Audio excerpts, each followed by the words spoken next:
বন্ধুরা, বাড়িতে যতই ভালো মন্দ রান্না হোক না কেন, ভাত ডাল মাছ মাংস, তাদের কিন্তু কোনোটাই ভালো লাগে না অতটা, যতটা এই খাবারটা তাদের প্রিয়। আর এই খাবারের সঙ্গে যদি কষা মাংস থাকে তাহলে তো জমে যায়। বাচ্চাদেরও ভালো লাগে, আমাদেরও কিন্তু খারাপ লাগে না খেতে। তাহলে চলুন আমি দেখে নিই এই মেনুটা তৈরি করতে আমার কি কি লাগছে।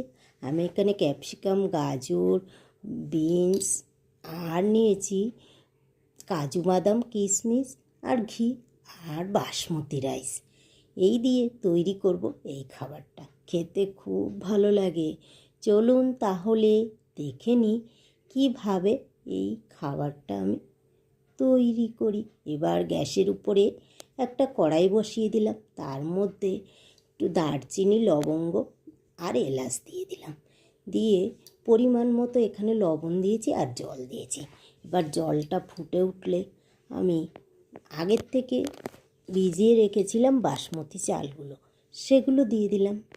দিয়ে বেশ ভালো করে রান্না করে নিতে হবে। দেখুন আমার বাসমতি চালটা আমি দিয়ে দিয়েছি।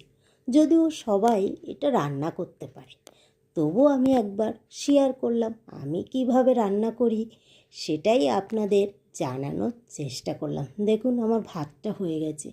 এবার আমি ভাতটা অল্প অল্প করে তুলে নিয়ে জল ঝরিয়ে আলাদা এক সাইডে রেখে দিলাম।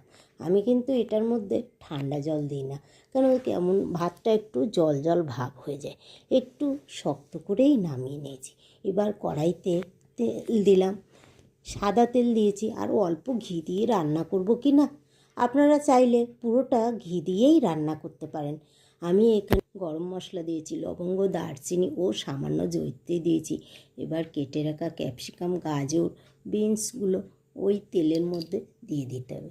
দিয়ে বেশ ভালো ভাজতে হবে যতক্ষণ না একটু সিদ্ধ সিদ্ধ হয়ে আসে। আমি একটু বেশ ভালো করে ভেজে নিই যাতে কাঁচা গন্ধটা একটুও না থাকে। দেখুন আমার গাজর, ক্যাপসিকাম আর বিনসগুলো ভাজা হয়ে গেছে। এবার আগের থেকে বেশ পরিষ্কার করে রেখেছিলাম কাজু, কিশমিশ, সেগুলো দিয়ে দিলাম আর পরিমাণ মতো চিনি দিলাম। বাস রেডি হয়ে গেল। এবারে অল্প অল্প করে রাইসগুলো মেশাতে হবে, আর তাহলে রেডি হয়ে যাবে আমাদের ফ্রায়েড রাইস, যেটা বাচ্চাদেরও পছন্দ, বাড়ির সকলের প্রিয়।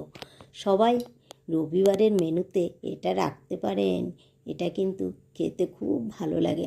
আর যদি থাকে কষা মাংস তাহলে তো জমে যাবে। এবার আমি উপরের থেকে অল্প পরিমাণ ঘি ছড়িয়ে